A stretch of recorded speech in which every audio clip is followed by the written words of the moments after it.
Hi everyone, welcome if this is your first time here. My name is April. This is the Frugal Planner channel, and if this is a return trip for you, welcome back. Today I wanted to show you something I had been working on for a little bit to put together. It is a spiral notebook. I got this off of Amazon. I think it came in a 3 or 4 pack. It's wide ruled, which I don't normally choose, but for the purpose of a work planner, I thought this would work out really well. It's got a nice kind of seafoam green neutral, almost like a gray green cover. It's a one subject notebook, and like I said, it's a wide rule. So this first page I didn't do anything with. You could absolutely do like a focus front page.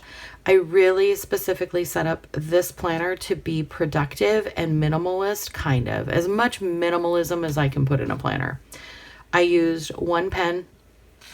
That is it. 2 pens. Sorry, 2 different kinds of pens. Just different points. So I used a 0.5 and a 1.0. And I did a few layouts to show you what you could do to turn a spiral notebook into a planner for work, something that you can sit on your desk and utilize throughout your workday.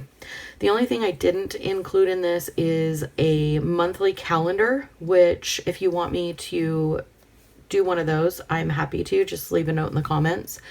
So this is, I kind of took inspiration from planner designs I've done in the past with an hourly horizontal, sorry, and mapped it together to put it into this type of layout. So you've got Monday, Tuesday, Wednesday, Thursday, Friday, totally customizable. If you only work a 4-day work week, you can change that. I didn't put in the weekends because I don't work the weekends, and I only want this specifically for work items. I don't want to include personal items in this. This is just a notebook that's going to stay on my desk. I set it up and fill it in. So I start my work day at 8:30 and I finish at 4:30. I made this till 5:30 because if you have a lunch hour, you're working 8:30 to 5:30. You can change these hours to better suit how you would need this to be. And then I just went through on each day and filled in as I did different things. So check email, merge cases, process the press log, phone calls, lunch, emails, another phone call, deposit, print reports, download media, which took a while, emails in between, upload cases, and then clean my workspace. So you can tell the day goes this way. It's a horizontal, not a vertical. So the day goes along this side here. So like we read left to right, we plan the day left to right.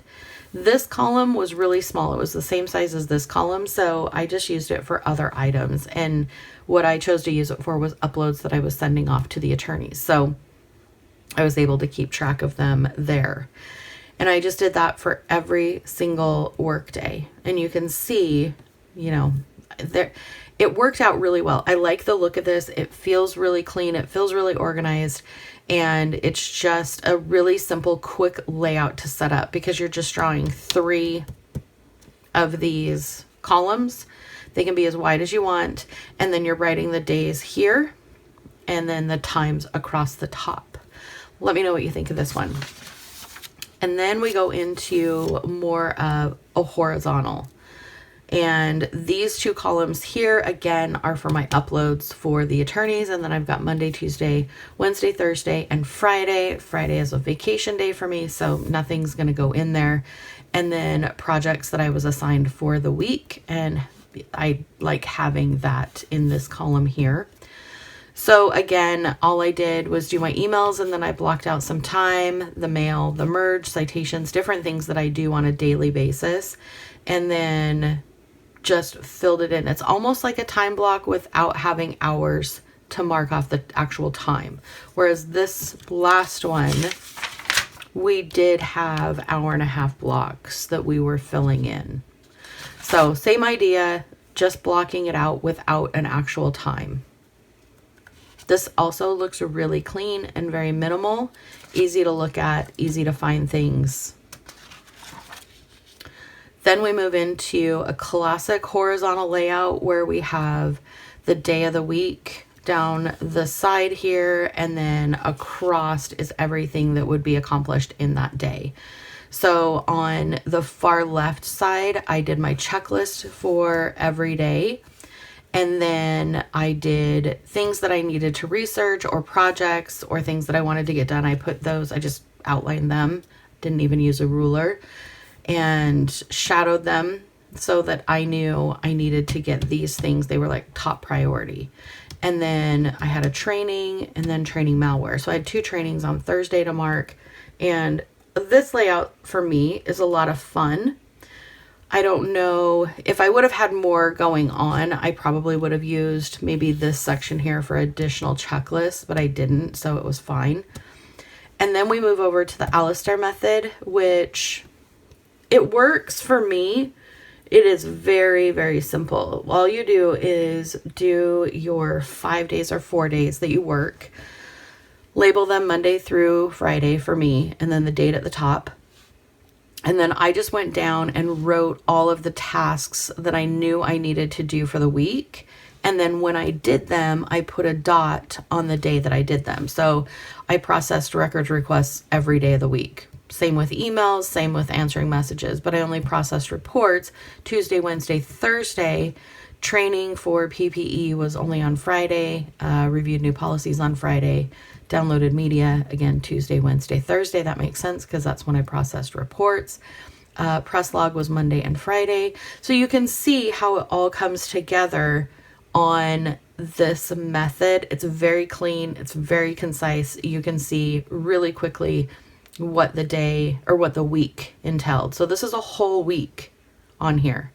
If you have more tasks than this, then you could do a layout on 2 pages where you have, both laid out like this, and you have two areas to make a checklist. And then I went to a daily and I did a couple different dailies. Let me make sure we're still in screen. I worry because this notebook's really big. Monday, it looks like I did another time scale, 8:30 to 5:30. And then I wanted to kind of show you, I liked this idea. And as I was kind of messing around with it, I was like, oh, you know what?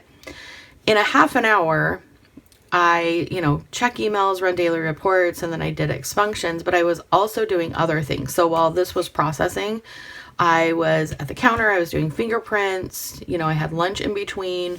So as I was doing this layout, I thought, what if I broke it down even further into like 15-minute increments? Because a lot of times something doesn't take me a full 30 minutes, or it may take me an hour, but rarely does it take me 30 minutes. It's less than that. So then I went to Tuesday and I did the same thing. I did 8, 9, 10, 11, 12, 1, 2, 3, and then this last one would be 4. So I did 8 to 4.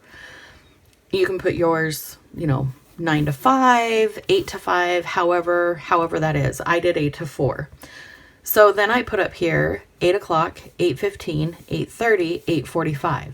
So I did it in 15-minute increments for each hour, which really helped me look at, how long things are actually taking. So you can go down. This is one whole day of work. And you can see, I'm processing all of this and I'm doing all of this. And then that took me roughly 15 minutes. That took me roughly 15 minutes. If it goes across like this, it took me all that time. So instead of 15 minutes, it took me 45.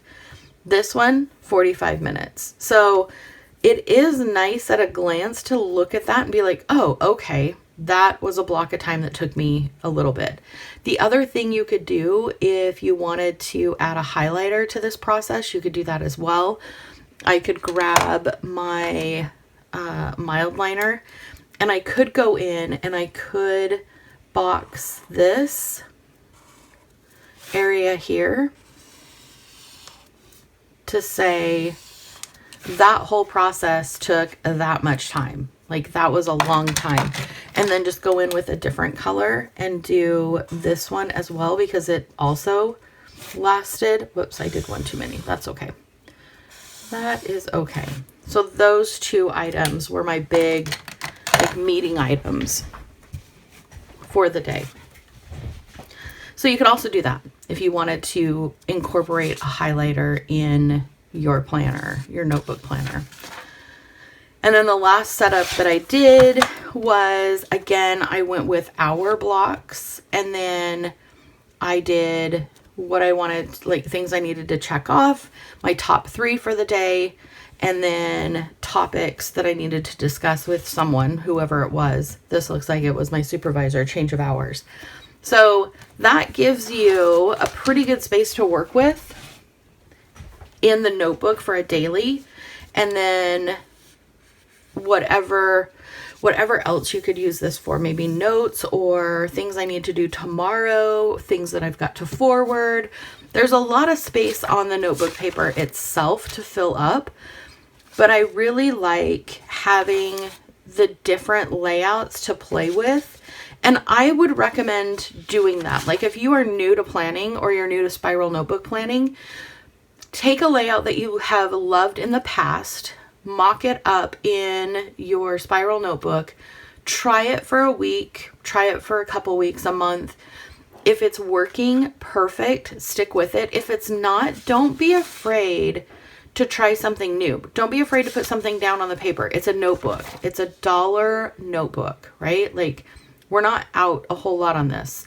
You can try horizontal if you've never tried one. You can try vertical. You can try the Alistair method if you've never tried it.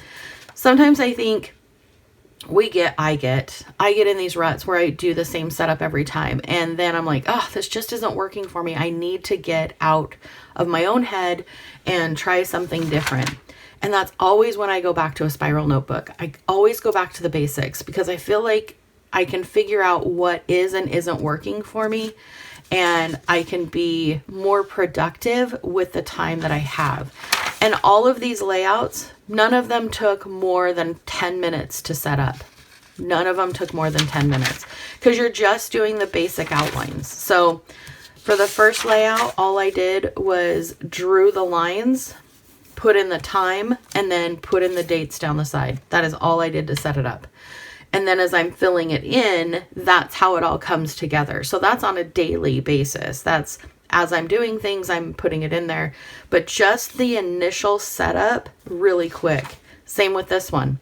Drew the lines, did the date across the top, and then filled it in as I went for, throughout the day. This one, again, super easy. I didn't even use a ruler.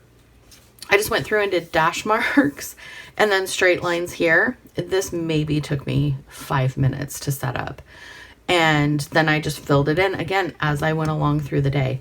This one was super, super easy. You can tell my lines are not equal. My columns are not equal. I'm fine with that. So this probably took me less than 5 minutes to set up as well. These ones, this one took a little bit longer because I had to think out like the 15-minute time blocks, what that was going to look like, and kind of figure out 4 equal columns, which obviously this one's a little bit skinnier, but it's totally fine. This one, I just went down and did the time, super fast, super easy, 1 line and the date, and then important tasks and projects down here. So I know a lot of people don't have time to set up a daily page or a weekly page every single day or week. These are super easy layouts that are super fast to set up. They're not decorative. They're very, what I would say, I don't want to say minimal because they are, I think they're functional. They're absolutely 1,000% functional. They're quick to set up. So yeah. And these are all just ones that I've had ideas. I think for the most part, like this one, I've never seen a layout like this in a planner, but that's what I needed for the day. I've never seen this setup in a planner, but there have been times that I needed to break down 15-minute increments. This one this looks very similar to the dailies, except for it's not split down the middle with another section on the side because I just didn't feel like I had enough room. Of course, Alistair, that's a dupe. The horizontal, that's totally a dupe. And then our verticals, they're duplicated. We've seen all of these. This one, I've never seen one of these laid out in a planner before. I started doing this in an old Erin Condren teacher planner where it had 6 across and then the column here. And then I think the days of the week down here, and I'm like, what am I going to use? I'm not a teacher. And then I thought, oh, what if I broke it down by time? So that's my hourly horizontal or timed horizontal. All right. So that is some fun layouts, usable layouts, functional layouts that you can try in your spiral notebook. Let me know down below what you thought about this video. Is it something you want to see more of? Do you love spiral notebook planning? Are you new to planning and you're just trying to figure out your layout, like what's going to work best for you? And is there something you want me to do in my spiral notebooks to give you some ideas of what you can use them for? All of those are wonderful things to comment. I will meet you down in the comments. I hope you have a wonderful day. I love you and I appreciate you. I'll talk to you soon. Bye.